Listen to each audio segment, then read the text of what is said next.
Hello everybody, welcome to the stream. We are here for your next day thoughts. Of course, I'm just waiting for the stream to start on my phone and everything to make sure everything's working, and then we will get into we'll get into the Daniel Farke presser after the game and what he had to say about the result. A few things he did get wrong, we'll go through that again. We'll go through some players' performances, and then we'll go through the overall of the Premier League and the table and the form so far from all the teams, and why I think people are bit just overreacting at times, especially at the moment with things going on in the Premier League. So we'll get into what Daniel Farke had to say first, and then we'll get into some other things, basically about performances, players who I think played well, some other things, and then we'll get into the overall Premier League and the other teams and how they're doing. But yeah, let me know if let me know in the comments down below what you guys think, as always, and let's get into it. So like the video, like the stream, subscribe, of course, if you haven't already and you're new to the channel, and let's get into it. So let's get into what Daniel Farke had to say after the game against, who the hell did we just play? Let's get into the game after the fact, and yeah, I have to still get some things up. Oh my God, and I don't know why I wasn't prepared for this. Of course, against Everton. I'm still not prepared properly. I still have to get some things up. Just give me like 5 seconds, and then we'll get into what happened after the game. We'll get into some things. Let's just get this thing up here, right here. This one, there we go. Okay, yep, and let's get into what Daniel Farke had to say right after the game, after the performance, after the draw. Daniel Farke said, overall, a really good result for us on the road, which is right. Like, any point away from home's a good point. We just need to keep those points ticking over, in my opinion, away from home. I understand that the game was probably there to be won, and we were probably the way better team. Like, we were the better team in this game, and we kind of brought them back into the game with how we played in the second half. But overall, it is a good point against, a good Premier League team. Drawing, getting a point, I think is a good result at anyone away from home, especially away from home. A point is good. Our away form is poor this season. It's improved a lot, in the last couple of games. I saw some people bring up the away form and saying Daniel Farke doesn't know how to set up away, blah, blah, blah. But then you look at our away form, and I think we've drawn like 4 out of the last 5 away games, and that's improved. Of course, then they bring up the table and say, well, we're third bottom in away form with 7 points. You look at that, yeah, it looks bad if you just look at that. But if you look at the overall picture of us picking up 4 points, which is more than half of what we got all season in the last 5 away games. So I do think that we've improved a lot away from home, even though, you look at the table and it won't say that because it says we're third bottom on 7 points, but 4 of those points have come in the last 5 away games with only 1 loss in there. So yeah, it is that thing about we have improved away from home, and overall it is a good point. Like you can say that overall it is a good point. While Leeds fucking around, transfer for Larson. Personally, for me, I don't know if Larson's worth the money that we're offering. Like, I don't know if he's worth 40 million. I don't think he's that. Is he 40 million worth? I mean, we'll see if he does. If he does sign, we'll see. But I don't think he's worth that much. He's had 1 good Premier League season and 1 poor one this season. And people will say, well, they're a poor Wolves side, but he's not even starting. He's been on the bench. So, I'm not quite sure.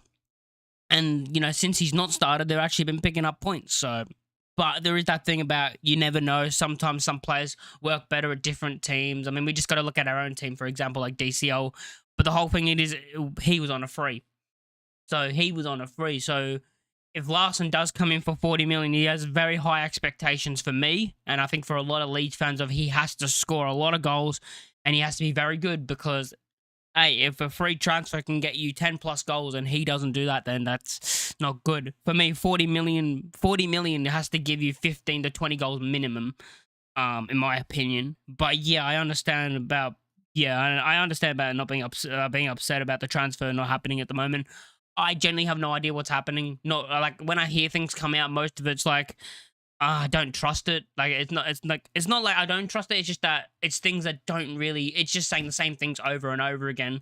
Like they're just repeating themselves. It's nothing new, basically, that we haven't heard of. Oh, we're the only club in for them, but Palace apparently. So I don't even know what's right anymore. But yeah, it is those things. I think if Palace do sell Mateta and go in for him, he's more likely to go to Palace due to the fact at the moment they are a more established Premier League team, and if you're actually being honest, they are a better Premier League team, probably. I'm going to stand outside the ground, bro. No, I like the owners. They proved me wrong after I was angry at the end of the window. But all their signings, apart from, in my opinion, Okafor, who I think still can turn it around because I still have faith in him. Okafor and Perry are the only two signings that we made that I've been upset with. Okafor, I can see the ability in him though, so I know he can turn it around because I see that when he gets on the ball, he looks dangerous. He looks very good on the ball, but he hasn't been great this season. But yeah, let's see what else was said. First half outstanding, one of the best away halves we have played. Yeah, probably up there.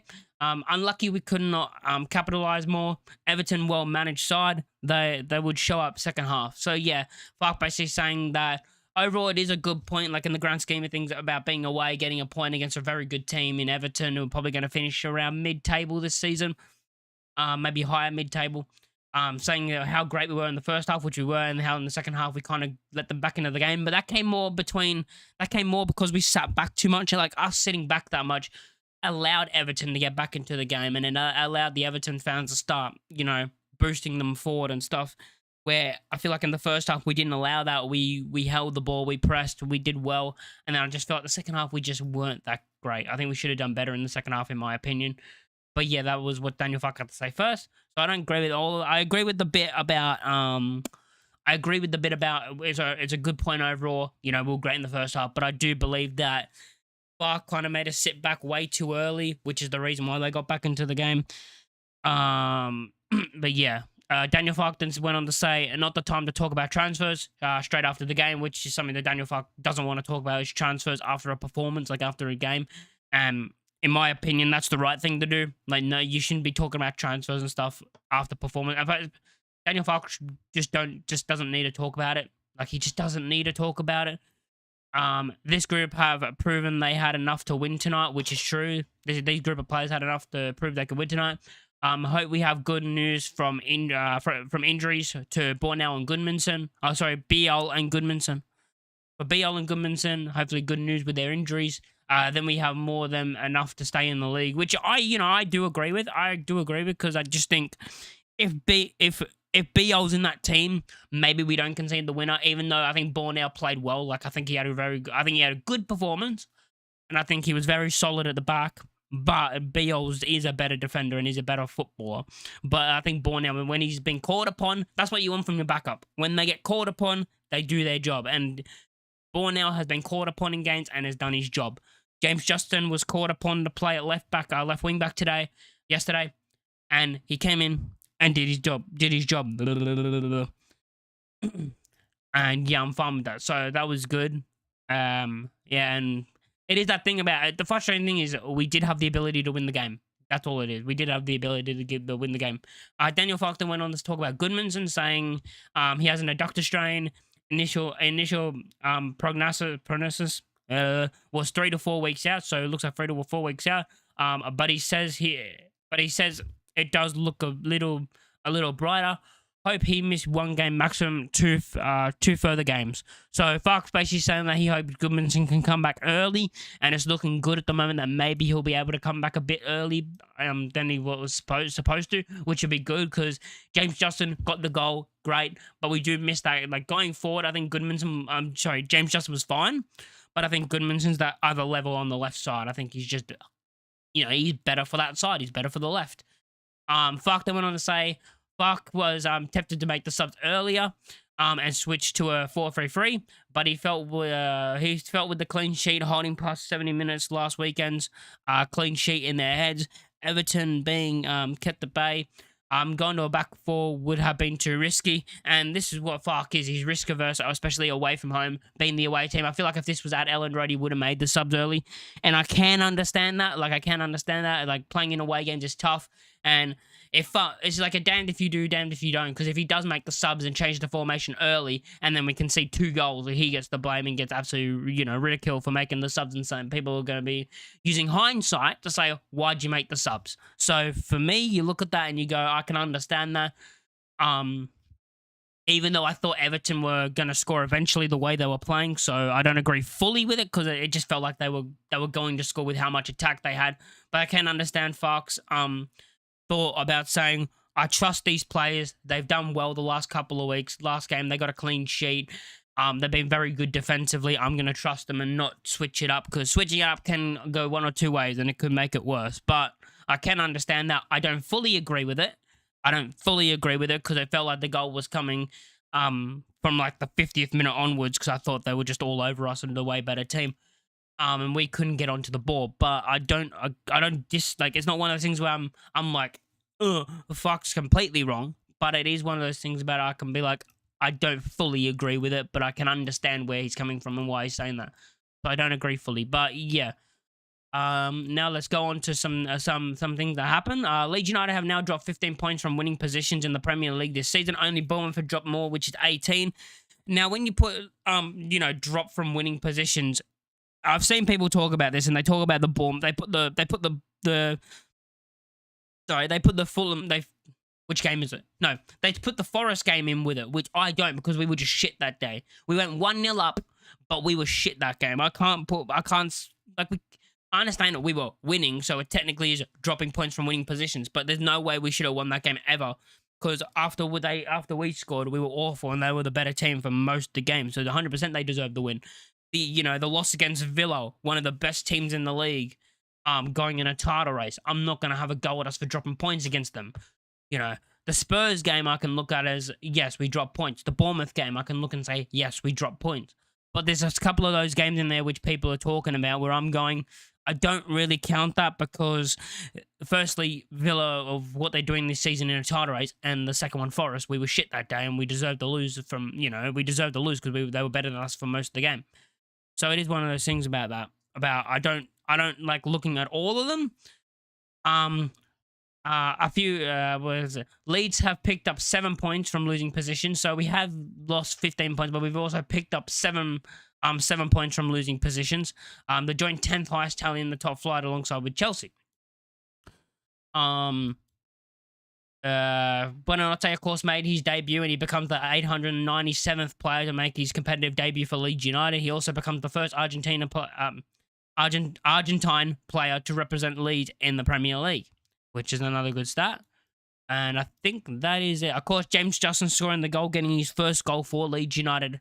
For Leeds United, I was about to say something else, but I don't know why, because it was just for Leeds United. But yeah, he scored his first goal for Leeds United. Good work from James Justin. And yeah, I'm wondering still how many points we're going to need to survive. That is one thing. We'll go and look at the Premier League table, recent form. We'll go look at a few things. Like, you look at the bottom of the table, and at the moment, the bottom of the table is starting to pick up points. Of course, you got Wolves, who have lost 1 game in 2026, but they're gone anyway. They're already relegated. Then you look at the next one. Burnley have drawn 3, and in their last 5, 3 draws, 2 losses. So they played well recently. Burnley, and they're picking up some points, but I don't think it'll be enough. I think they needed to get some wins in there if they wanted a chance to survive. But 3 draws and 2 losses in their last 5. West Ham, of course, the team we're probably looking at the most, on 20 points now, 6 points behind us. In their last 5, they've won 2 and drawn 1. Meanwhile, we've drawn 3 and won 1. So the difference between us and West Ham is probably that Everton game of, it would have been the exact same amount of points we won in the last 5 if we beat Everton and we didn't concede. But hey, 6-point gap is still a good gap in my opinion. It's still a good gap above West Ham. Of course, that can all change. West Ham do play Chelsea at the weekend, so I'm looking at that as Chelsea are going to win. I genuinely think Chelsea win that game. Forest got Crystal Palace. So that's a big game, by the way. Forest and Palace. I don't know what I want from that game.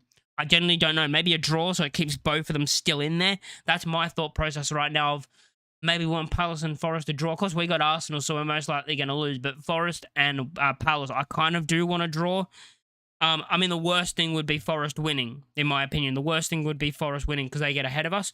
But I would like a draw. A draw puts Forest ahead of us as well. But it's still, it keeps Palace in there as well. And the more teams we can keep in the relegation battle, the better. So I would like a Forest and Palace draw, to be honest. Spurs have Manchester City. They do have they do have this thing against Man City where they just seem to beat them all the time. Spurs. But you look at Spurs, they've only drawn 3 of their last 5. They got the same record in the last 5 as Burnley. Of course, as I said, they got Man City, so hopefully they do lose that game. There is a bit of worry that for some reason Spurs just always seem to have an upper hand against Man City, but hopefully this time it doesn't happen and Man City can just win the game, please. And that keeps them in the, keeps them in the relegation battle. So as long as we can keep these teams in the relegation battle, I would take dropping the 17th if it means Forest and Palace draw, and I would be fine with that. Of course, going into the weekend, things could be a lot different if, West Ham do beat Chelsea, which hopefully doesn't happen. I think Forest beating Palace would probably be the worst thing that happened in that game. I'm thinking, because just making it so they get further, they'll get ahead of us by more, instead of just making it, oh, they're ahead of us by goal difference. They'll be ahead of us by what, 2 points? So yeah, I would prefer a draw in that situation. We'll go look at some of the fixtures coming up, because I actually do want to have a look at the fixtures coming up for the teams around us, for Forest, for Palace. Because I do know Spurs have a very tricky run coming up as well. So Spurs have a very tricky run. So who do we want? We want Leeds, we want Forest, we want West Ham, we want Spurs. So we want these 4 teams. Okay. So going into next week, of course, as I said, the fixtures are Leeds, Arsenal, Chelsea, West Ham. Then you got, Forest, Palace, Spurs, Manchester City, and then of course, we play Forest after that. That's the next game after that. We play Forest. That's a big game. Us versus Forest. Us versus Forest is going to be a massive game for us. That's a massive game where you probably need a win. So I think it's going to be a very tight, it's going to be one of those very tight games where it's going to be nerve-wracking the whole time. It's going to be a nervous 90 minutes against them, I reckon. I think it's just one of those games that's going to be a nervous 90 minutes. And with us playing Arsenal, as I said, most likely we are going to lose in our next game. And then after that, having to go against Forest, I think it's going to be that's going to be a nerve-wracking game. That's going to be a very tight game. That's a game that's probably going to go to the final minutes of the game, in my opinion. But yeah, that game we've got Forest, Man United play Spurs. So yeah, Spurs' run is very difficult when you look at Spurs' run. If we just want to look at Spurs, because I'm pretty sure their next 4 is very difficult, and a lot of people are saying in their next 4 they might get 0 points. They might get 0 points in the next 4, which is only good for us to keep them in there. As they've got, where is it? Start of February when they start. They got Man City, Man United, Newcastle, Arsenal in their next 4. Everyone could see that you could generally see 0 points in that run. And then after that, they got Fulham, Palace, Liverpool, Forest. When they play Forest, that might be a relegation battle game, to be honest.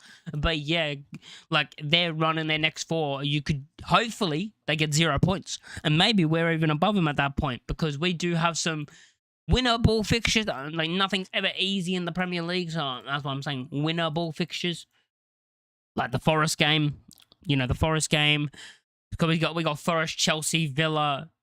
That's not right. Yeah, we got Arsenal, Forest, Chelsea, Villa, Man City, which is a difficult run. Then we got Sunderland, Palace, and Brentford. So yeah, we do have February we have Forest, which is gonna be a massive game. And at the moment, but it could change by then with a lot of games until then. We've got Palace in March, so they're 2 massive games in 2 months. Where you probably need to win the games, but it's going to go very to the end of the wire. And I said this season is going to have the best relegated team in a long time, in my opinion. The team that gets relegated this season is going to be a team that you're going to look at and say, any of the last 5, 6 seasons, 7 seasons, they'll probably survive. They'll probably survive in the Premier League in any other season for a while.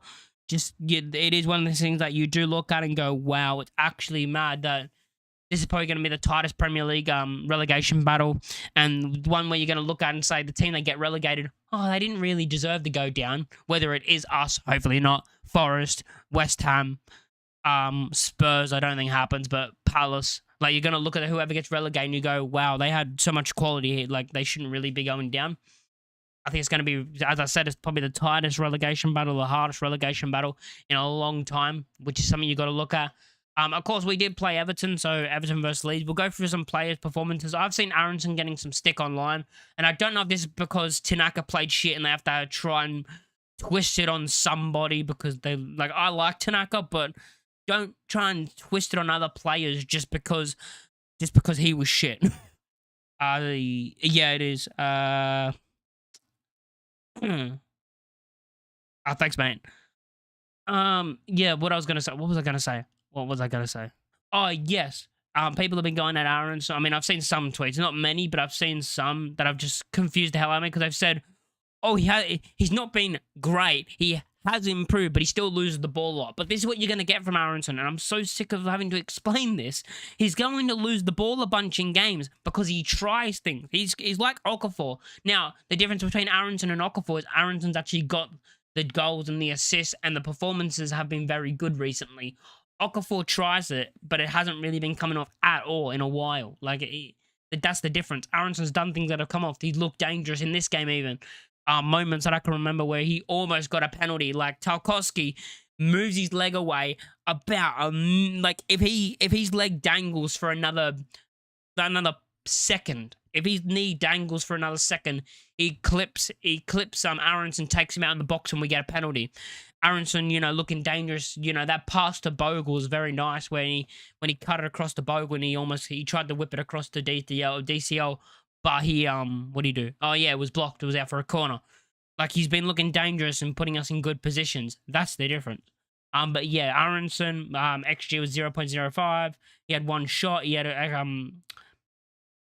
he had 50 touches in the game, 1 unsuccessful touch, 5 dribble attempts, which 0 was successful, which I don't know how they do these stats, because I swear he beat his man like a couple of times. So I don't know how you have 0 dribbles successful.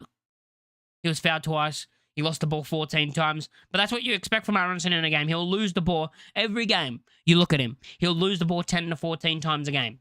But it's because, total distance carried. Oh, this is new. I didn't say this hasn't been there for a while. Total carrying distance, 216.1 meters. 19 carries, 7 progressive carries. Total progression, 130 meters. What was he? Progressive carry distance. This is new things. Oh, they got some new stats. What did he have? His passing accuracy was 88%. His passing in the opposition half was 94% with 15 out of 16. His passing in his own half were 8 out of 10, 80%. His long balls were 1 out of 2, 50%. Defensive contribution 6. Tackles, he won 2 out of 3 of his tackles. Good. 2 clearances, 1 block shot, 6 recoveries, 5 ground duels, 1 out of 15. Gave away 1 foul. Got drilled past 3 times. I think he was all over the pitch, Aronson. He was brilliant. Probably, you could argue, should have come off a bit earlier just because he looked a bit tired. But I'll also use the other thing of, like, when I was watching the game, I could see this every time Aronson got the ball, and he would try to get us down the other end in that second half. This is why I'm not really looking at the second half performance of why I didn't, like, that's why I gave him man of the match. Some people would look at the second half and say, oh, you can't really give him man of the match. But we had none of the ball, so he couldn't do anything. Every time he got the ball and started to try and go forward, he had no one to pass to because there was no option. The one that annoyed me was how Tanaka wasn't in the area of, like, I want the ball, especially when you just come onto the pitch. You're supposed to be the legs in the midfield when you come off the bench, and this goes to anyone who comes off the bench. You're supposed to be the player that comes on because the other players in the midfield are tired, and you're supposed to have the legs. Tanaka comes on and doesn't give him an option multiple times when Aronson tries to move forward. The only option that Aronson had, and it happened with James Justin as well, like when they both got the ball down that left side. They'll get the ball, and the only option they'll have to do is smash it through the middle to try and get it up front to DCL. DCL couldn't get his foot under the ball, like, any time. But even if he did get his foot under the ball, there's no one in the midfield. There's no one in the midfield to pass to. So the midfield was annoying for me. That was the most annoying thing in this game. Especially there was a moment where the ball got, like, headed into the midfield, like into the middle, and there was just 5 Everton players around the ball and no Leeds players. That annoyed me because I'm like, where are the Leeds players? And where is Ampadu? Where's Tanaka? He was on the pitch at the time that happened. Where is the midfield? Where is Stack? I think we sat back way too much where we had nothing in the midfield, but still, when we did get the ball, no one showed an option for a pass. No, even when we were on the other side and Stack had the ball or Bogle, no one showed for a pass. Nobody showed for a pass, which is why we couldn't get out of our own end, which is why the momentum graph has Everton the entire second half, because we had no chance of getting out of our own end. We had no chance. So that was the annoying thing for me. As I said, players have come in this season and done well. I'm looking at players like Bornell. He's come into the team when called upon and has been absolutely brilliant. Carl Darlow, I thought, was great. And again, I feel so bad for him because it's similar to the Fulham game where we lost in the last minute. He makes an amazing save. And then, that's something you think we're going to be talking about. Like, oh, yeah, he made that amazing save that got us a point against Fulham. And then the corner happened and we conceded. This game, great save when the Trivella shot when he just one-handed, great save. And then what happens about 5 minutes later? They score and make it 1-1. So you're not really, he doesn't really get the praise as much as he should because we conceded that goal and because we didn't win the game. But Kyle Darlow's been great in goal when he's come in, and I think he's the number one. I mean, he is the number one at the moment. He's been great. And as I said, I like our squad, and I think we have a lot of good options. Strauch and Rodon have not really put a foot wrong much. I understand Strauch does get caught out of position, so you could probably upgrade that left centre back side next season, and I can agree on that. Or give him competition, maybe not replace, but give him competition next season on that left side of the centre back role, because he does get caught out of position at times, and he might need that. Sometimes competition makes you a better footballer, and he does need that competition. As I said, I would have brought in someone, even if it was someone on loan for 5 months, just to have some cover and some competition on that side. Because if we get an injury to Strauch, which he normally gets a yearly injury, he's got one like every year for the past couple of years. If he gets injured, we could be in trouble. You know, if say Strauch gets injured and then Bornau gets injured, because Bornau is pretty injury prone, we're down thin on, centre backs. Hoping that if Biol is back, you have Biol and James Justin as your only 2 options playing centre back, and then your next option will probably be either moving Ampadu to centre back, which, I think you need him in the midfield, in my opinion. And then your next option is Sam Byram. So for me, and I like Sam Byram, but he's not Premier League level. He's a good player to have on the bench and good player to have for cup games, but he's not good enough for the Premier League to be a starter. I mean, the bench. I mean, imagine we have Tanaka. I mean, Longstaff's been getting pelters by people apparently because his corners were shit. I don't think they were awful. Plus, I don't think they weren't good. Like, his corners weren't good. The first one, I think, just a little bit less power and it gets on Rodon's head. And the second one wasn't great. But this is these first minutes he's played since coming back from injury. He came on the pitch in the 85th minute, like a bunch of them did. But he hasn't played many minutes. He's just come back from an injury not that long ago. Give him time, give him minutes to get back to full fitness. Because people are talking about him like they forget what he was like at the start of the season. Like how good he was at the start of the season in that midfield. Of course, Buonanotte another player that I'm like, I saw flashes when he came on. Of course, not much time on the pitch. Saw flashes, and that's another player you got to look at and say he hasn't played many minutes. So you got to take it with a pinch of salt about his performances and let him get minutes in his legs to see if he's good enough or how good he is. I mean, Okafor, I expect more from because he's had starting games. He's started so many games this season. And he comes on, you could say he came on and didn't have many minutes, but he had 10 minutes.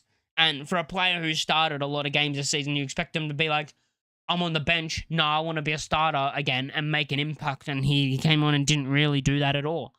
And as I said, Tanaka came on. Tanaka was the early sub, which everyone was crying out for, saying, oh, how does Tanaka not start ahead of Gruev? That performance when he came on just shows why Gruev starts ahead of him. And Daniel Falk's right about starting Gruev ahead of Tanaka. And guess what? Daniel Falk's right again about starting someone ahead of another player. But it is one of those things about it's annoying because I expect more from Tanaka because I like him as a player and I think he's a very good footballer. So I expect more from him. But yeah, this is probably going to be the end of the stream. Or just a quick one. Next day thoughts. Of course, going into the next game against Arsenal, there'll be a preview once the press conference comes out and we hear news about injuries. Hopefully some good news and maybe some returns before it's scheduled, hopefully. But yeah, thank you guys for watching the stream. Make sure you like and subscribe on your way out, and I'll